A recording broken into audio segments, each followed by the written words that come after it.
Hi, I'm Joni again with Weddings and Camo, and I want to give you some advice on how to measure properly before you order. It comes to me that there are several people that are uncertain how to get the proper fit before they order online, so I'm going to give you some tips and pointers. This is a standard dressmaker's tape measure. It is can be bought for about $1. You can go to any Walmart, probably even the dollar store, or any fabric store will have one, and literally they are about $1. This is what you need in order to get a proper measurement. Never ever guess what size you are, because the size that you buy for clothes on a daily basis will not be what you use for this type of formal wear.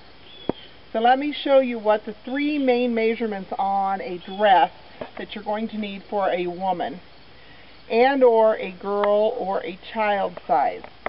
You will always go on the fullest part of the bust and make sure that it's fitted but not squeezing tight. And write that measurement down, so that'll be your bust measurement. If it's for a girl or a child, you do the same measurement. It'll just be considered a chest measurement. Then you're going to come down to a natural waist and do the same thing. Now, if you're uncertain where your waistline is, when you go to put your hands at your hips, that is your actual natural waistline. It should be right above the belly button. So on this mannequin here, of course, she has a very nice hourglass figure. It's right there, so we need that.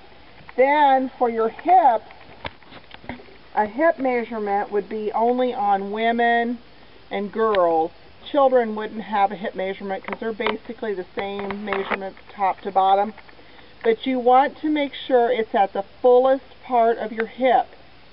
So now, if your hip line is narrow up high, you need to come down a little farther on the leg to get the fuller measurement. Whichever is the fullest part is what you want to measure. And then you'll always notice when you're ordering online, it talks about from the waist to the floor for your hemline. So that again is back to your natural waistline. And then you're going to just let that tape measure drop naturally to see where like 20 inches is for a shorter skirt, and floor length, which would be from this waist down to the floor. When we talk about bridal, we also talk about train length, and there are three main types. There is a sweep train, which on this mannequin would be right just barely on the ground, and it again is a measurement from that waist down to the floor, which is 50 inches. That's just a slight sweep. And then there will be chapel, which is a little bit longer, and semi-cathedral, which then also will be your big full traditional train. Keep in mind when you're ordering longer trains that at a reception you're going to need to have them hooked up. Otherwise, you're going to have to deal with all that extra fabric all night long. Now let's go over here to our male model. And when you're ordering for men or boys, you're going to do the same basic measurement. You're going to need a chest and a waist. And you're going to go around the fullest part of the chest to get his true measurement. And in this case, I would order it as a 42. He's like 41. If you're in between sizes like that, always bump to the next size on the chart. Never go down, always go up. And then your waist, same way. Now, vests can be ordered in as a plain back, like this, where it's very clean. But if you have a small waist for your gentleman, you may want to have those adjustable belted backs, and those are an option.